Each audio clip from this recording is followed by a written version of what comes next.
I think what he's pointing at here is that no one can give you the answer that you're looking for, that you're going to have to find it within. I think that was what he was getting at. And maybe that answer is like, don't think that you're going to be able to package that into words. It's like, not only can nobody else give you the answer you're looking for, it's you got to find it yourself within you or from your own source, and that don't think you're going to be able to go communicate it even. Yeah. Holy moly.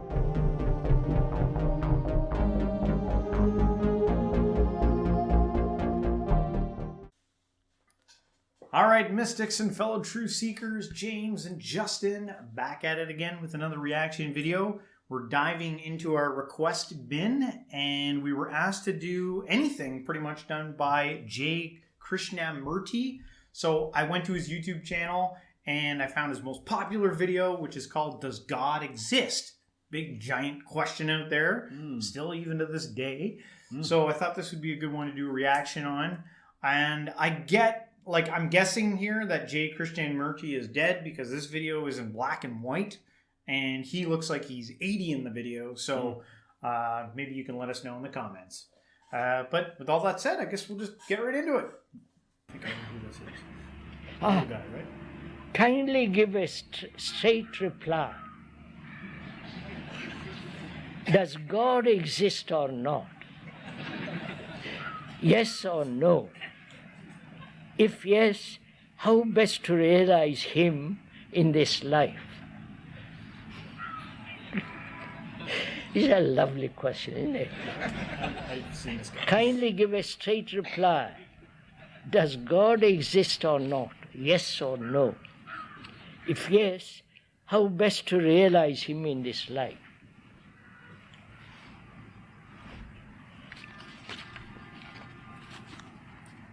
Flipping through the pages. Imagine he did something spooky, like boom. You know what I mean? Like, by the way, I love these old-timey videos. same here. And you know what's funny? The thing I noticed that Osho's followers do sometimes is like he'll be reading out a question somebody has, and they're already laughing because they're like in on some what they figure he'll probably answer the question like inside guru knowledge. Yeah. Man, throughout history, from the ancient Greeks, from the ancient Sumerians, have this idea of God. Right?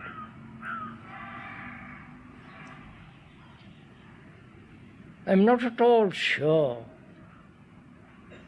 whether in the Upanishads and whether they mention God at all. Or is it a later invention? You understand? So, what is God? We are investigating. I'm not attacking God. I'm not denying God. But we are investigating whether there is such a thing as God.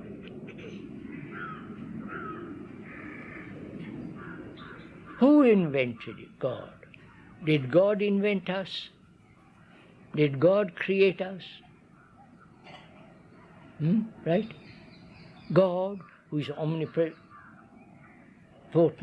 omniscience, eternal, merciful, justice, all goodness.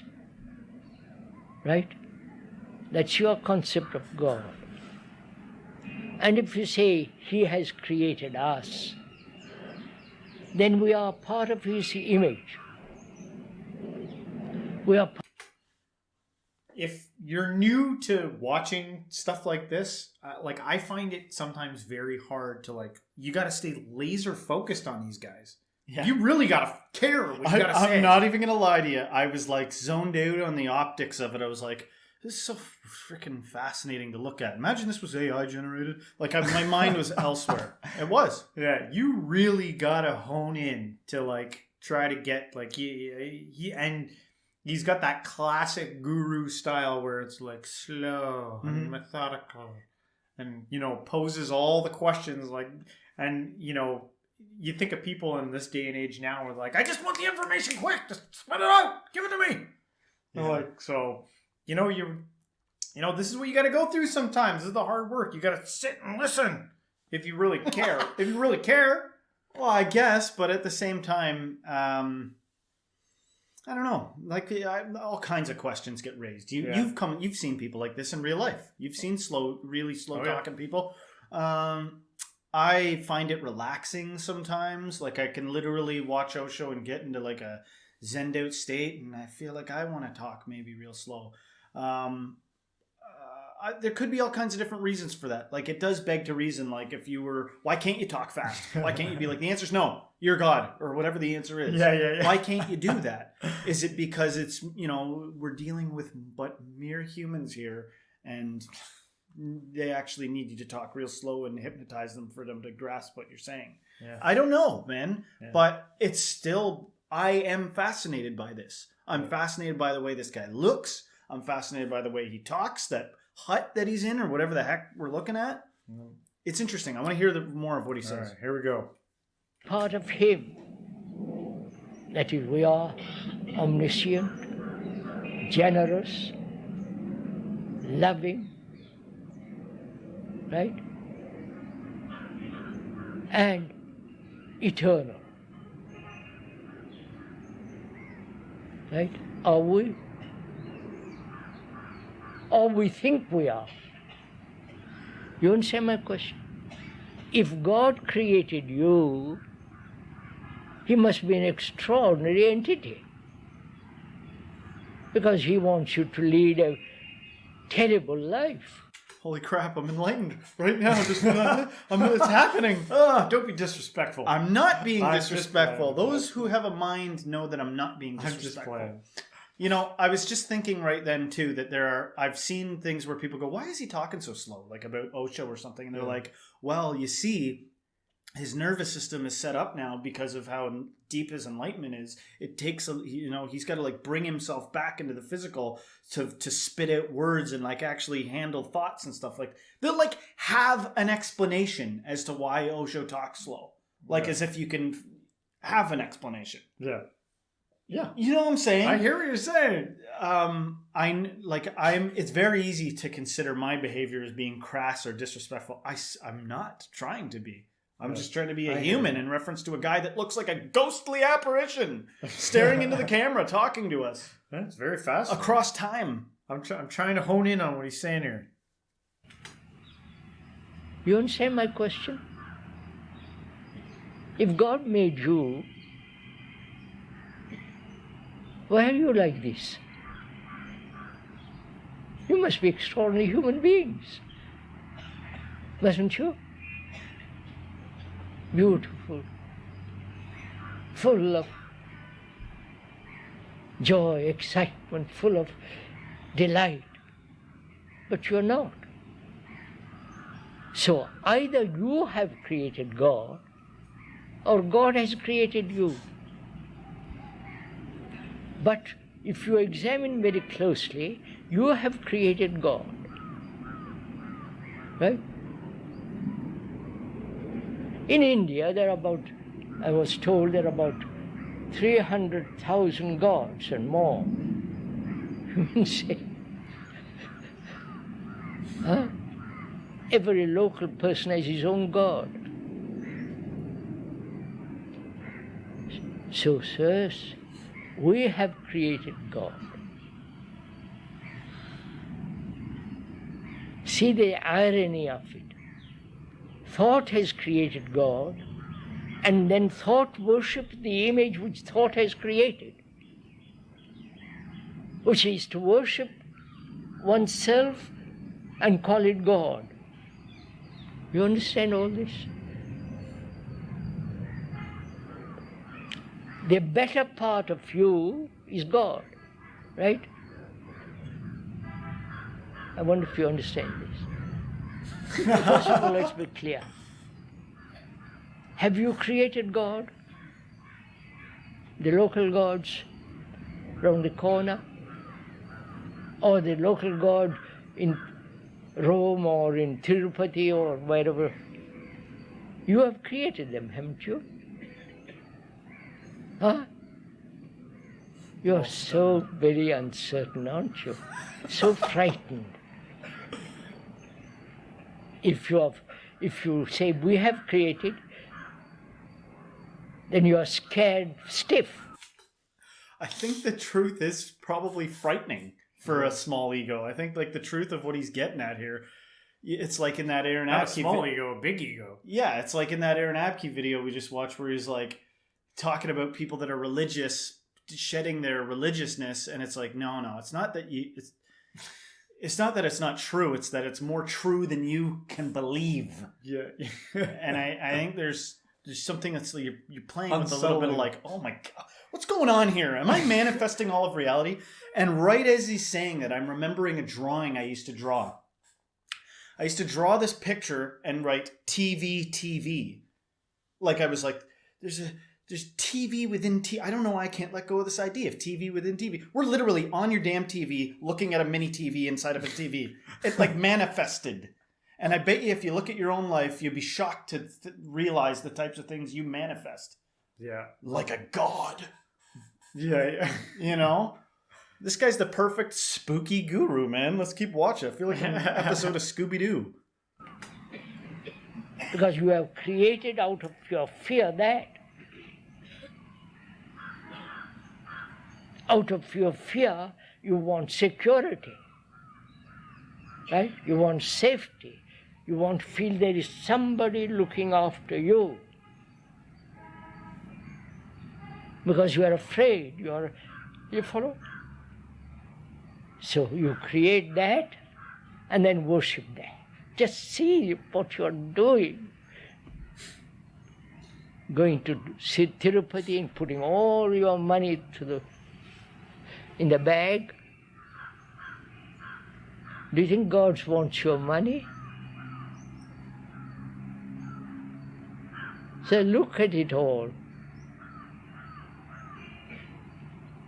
You have nothing but to offer but money. Garlands, prostrations, rituals. Right? You have nothing else to offer. Have you realized the tragedy of this earth?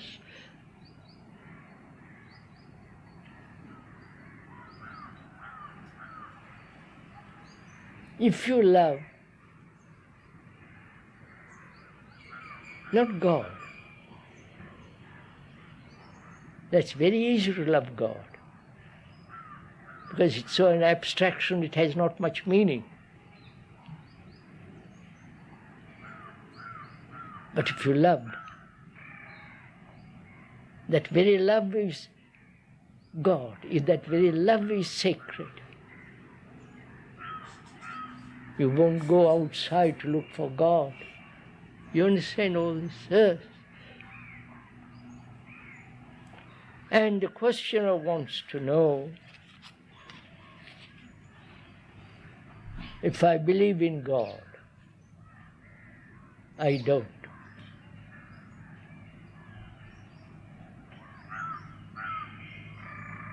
Because God is not something created by man. There is such thing as eternity, which is to be outside of time. Yes, sir. For that you must have a mind, a heart that is completely free from all the burdens of life. Right?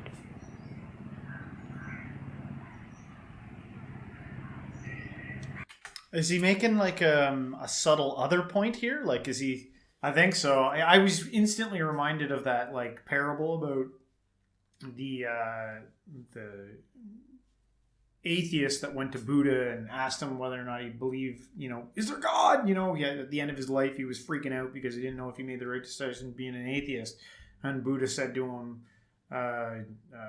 yes, there is a God. And then the believing person who believed that there was a God his entire life went to Buddha and was like, are you sure there's a God? Is there a God? And Buddha was like, there's no God. So I think it's something like that, what he's trying to get at. Right. Like, Huh. yeah. So I'm not exactly sure, but Well, see, I alluded to some crazy, like, solipsistic type thinking just a moment ago. But I think that there's some advantages to regarding yourself as a mortal human man. Like, wait a sec, I'm a human. I think that there is something to be said about regarding yourself in an appropriate manner. And I don't think it's stupid to have the thought like, wait a sec, I'm but a man, or I'm but a human, and I'm trying to understand this thing with a human mind. I don't have access to all the information. yeah. Now, is it possible that there's a way to get access to more information? Like, it raises all kinds of questions. Like, is the supernatural real or not? Some people just want a straight answer. Like, can you meditate yourself into being able to, like, heal people or float? Or can you believe in Jesus hard enough that you can say to a mountain, fall into the ocean, and it'll obey you?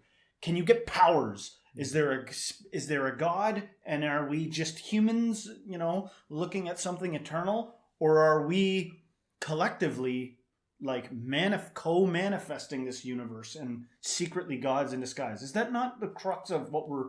Yeah. Do I sound like Looney Tunes, or is that sounds not what like we're doing? some of the question? I think there's more to what you're saying. There's more possibilities. Right. So this is one possibility. I do think that psychedelics kind of help you go down the type of rabbit hole that I was just talking about, though, Yeah. where you start thinking about TV. But I, some of this stuff can go deep, and you can, like, you ever as a kid, like, look in the mirror and like try to spook yourself out. Sometimes it feels like that, like you're playing with sanity. A little bit. Am I God manifesting this whole thing? Yeah, no, it's crazy. You know what I'm talking about. I know what you're talking about. Okay. I just, and I don't know if that's where he's going with this, but I guess we're going to have to wait and see. From your vanity, your arrogance, your selfishness, you follow Sir.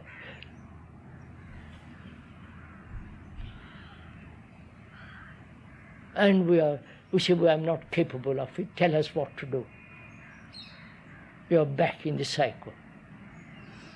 Somebody to tell you what to do.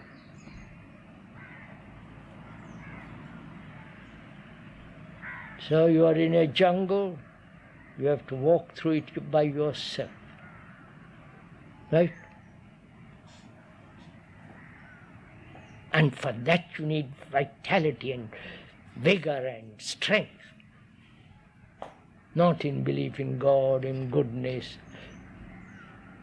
Belief has no place where truth is concerned. That's an interesting statement. Belief has no place where truth is concerned. Chew on that for a while. Yeah. What does that mean? What does that mean? Does that mean... Well, we've been talking about this for a long time. Beliefs and experience and, truth. And these are concepts that, I don't know if they can be put in the same categories. Like, truth is something different than a belief, maybe. And yet, it seems like the people are always trying to get you to believe their truth. Right. Or what they deem truth. Well, yeah, belief is like a powerful tool, If you could get somebody to believe, you believe me, right? You believe me, right? Yeah, I believe you. If you could get people to believe stuff, now you can, like, anticipate their behavior. Oh, and also it validates for your ego what you believe. The more people that believe what you believe validates your ego. And you're like, oh, good. Okay. But that's like how most beliefs work. Most, the prototype of beliefs don't make the mass production line if not lots of people don't believe them. It's like, only one crazy guy believes that. But everybody believes in the magical, this crazy thing. And so that, because everyone believes it, it's more likely that more people believe it. Sometimes I get comments that are like, our thing is the fastest growing thing there is. Like, right. I get comments like that a lot. Right. And I'm like, do you see what's going on there? Well, see, somebody that would say something like that, right? Somebody that would say, well, there's no need to really play this game because, check it out, we're the fastest growing. I would not enter into argument with that person. I wouldn't throw my pearls to somebody like that. Yeah. Sorry, like that's my Canadian right there. Sorry, donut time. But like, you know what I mean? Like, there's some people where you're like, better not get into like an argument with this person, because if they're gonna spit something like that, well, you're too good to spit. We are the fastest growing thing. Yeah. Fine.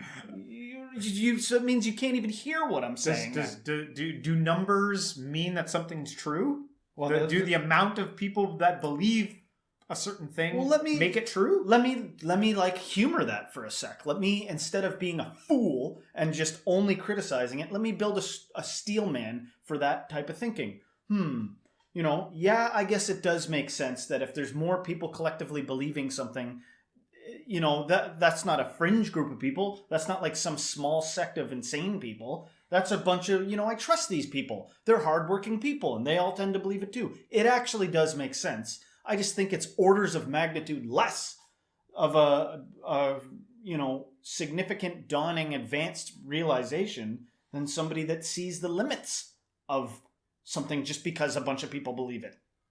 Yeah. I just think it's lesser than a higher realization you might have. Or epiphany, or whatever you want to call it. Yeah, like there was lots of people that thought being a Nazi was a good idea. Yeah. Wouldn't there? Like a whole bunch of people that thought that thing that history will remember forever as being a bad idea. If you get into your historian pants and go down the pipeline, think about how many, lots of people thought, slavery was good to a certain point. There's plenty of examples of that. Huh. So, and that doesn't mean I'm judging anyone. I'm not sitting here trying to judge any particular anything. I'm just saying, this is my response to that person that would say, well, hey, lots of people agree with me. It's like, well, that's fucking happened before, and it's not always a good idea. So that doesn't legitimize what you've said necessarily. Yeah. But I understand why it would to you. Yeah. What have we done here? We've gone off on a tangent. That's okay. Let's go back That's to what we do. All ghostly image. Let's go in. I like this guy, by the way. What is Atman, Huh? sir? Atman, about which we have been hearing even many lessons in the past. Atman. Who is that? And he only looks ghostly because it's black and white. The conscience inside each of us. Who is Atman? So the conscience. Huh? The conscience inside each of us. Is conscience Atman? What they call as soul. What, sir? What they call as soul. Soul. Which soul? The soul of a shoe? Or soul? I don't know what you're talking about. No, we are Atman. At last you're all getting excited. Because your belief is being attacked. You are not meeting the challenge, but you are resisting it. You think there's something inside you which is permanent, which is the light of God, which is nameless, etc., etc. Call it Atman, soul, light, whatever you like to call it. That there is inside you, in your conscience, in your brain, in your mind, something which is not worldly, which is not a thought, right? You believe that, don't you? Huh? Yes, sir? No, I don't believe it. Huh? I don't believe it. Why? Because there is no such thing. How do you know?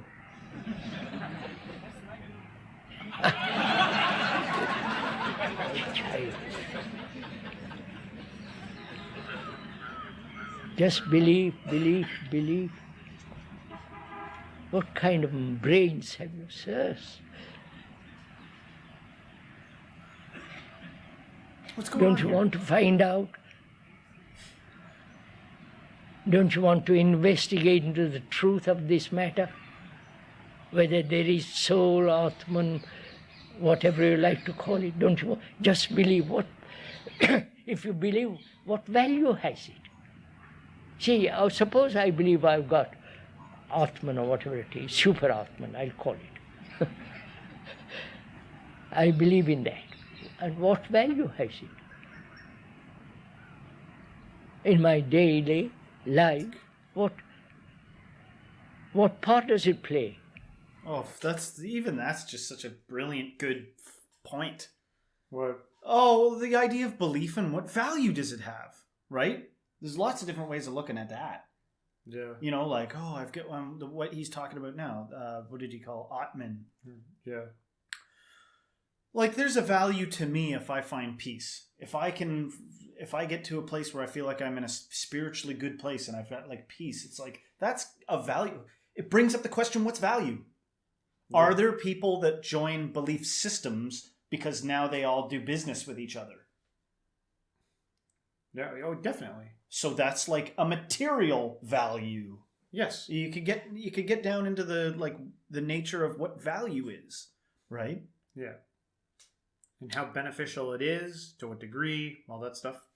Right. Somebody that grew up poor, they're going to place a lot of value on making money. Yeah. Somebody that grew up with not very much love may find a group of weirdos that give them a bunch of love and overlook all kinds of crazy things because that's that love they've been looking for their whole life. There's all kinds of... It brings up an interesting question about value. Yeah. I'm miserable. I'm confused. I'm lonely, anxious, in agony. What's the point of my having a belief in Atman? If I'm free from all that, completely, then I shall find out. But suppose it becomes so childish, for God's sake. And we're all grown-up people. Jobs, children, wives. Sir, would you forget all these people? Including Ramana Maharshi, whatever the other gentleman was. Would you forget them? What value has their life to you? You have your life to live, not their life. God, what kind? And when the people say they have attained, what have they attained? How do you know? You also said there's some timeless eternity. Ah, I have said it, sir. Don't believe it.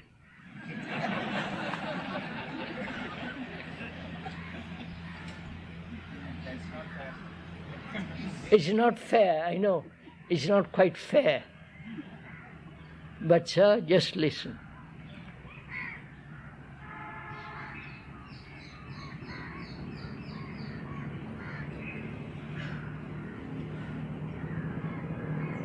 Sir, truth is that it's something you cannot experience.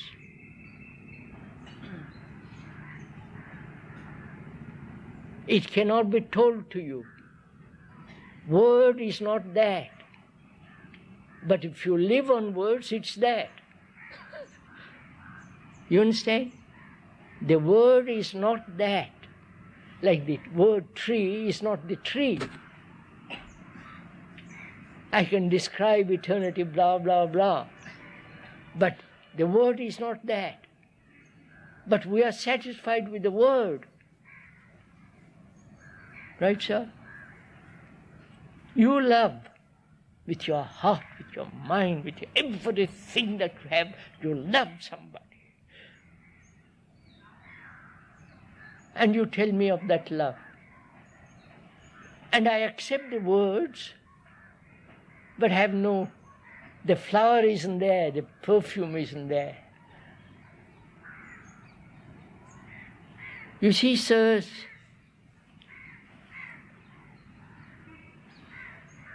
you have leaders, religious leaders and political leaders. I don't know why you have leaders at all. Ramakrishna, whatever we call gurus that you have had, one after the other, right? This country is full of them.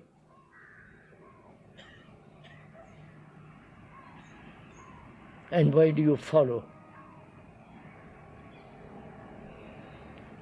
You understand? If once you realize that you are responsible entirely for yourself, that you are in a jungle, literally in a jungle, where you have to make your own way out.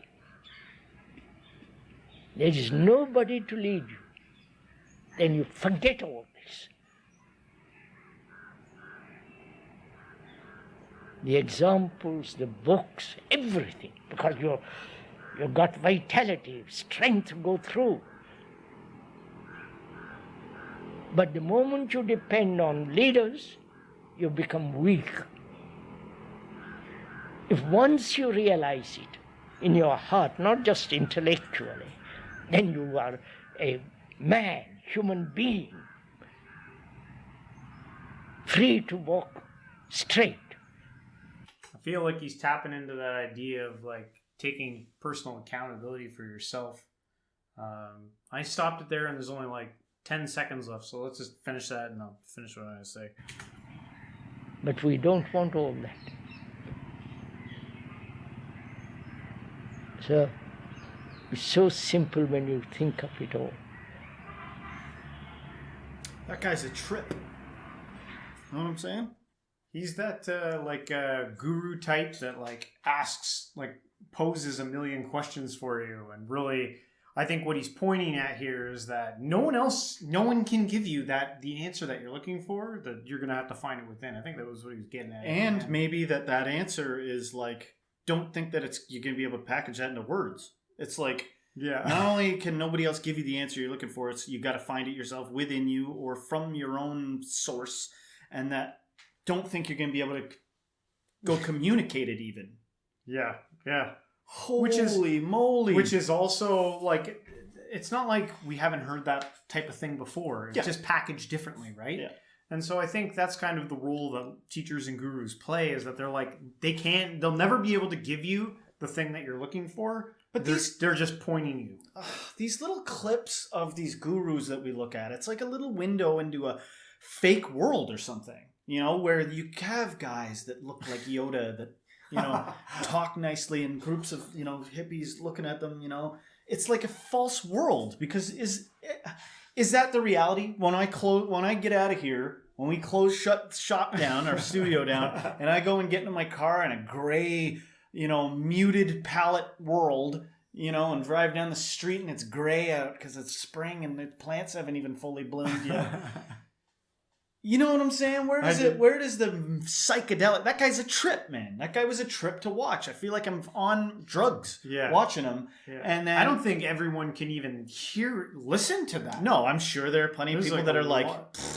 they wouldn't give that a time of day. No, but I got the right kind of ears so I can hear what he's saying. Yeah. And many of our audience have the right kind of ears and they can hear what we're saying. But so I think the wish sometimes is that you can make the garden extend beyond the walls, and that you can live in the garden of gurus and pleasant things and all that. But then you're going to go and you end up in traffic or something, you know, some guy honks at you and you're like, I'll kill you. We want to extend the beauty part. You know, we did a video on shadow work. I think that's a big part of this. I think that's what you got to do. So that's all I'm going to say. Yeah. No, it was interesting. I'm glad we took a look at this guy. He's pretty interesting. I'll leave links to his other stuff down. He's got lots of content if you want to check him out. And if you like this video, everyone, don't forget to hit the like, subscribe, share this with a friend, and everybody, until next time, stay spiritual.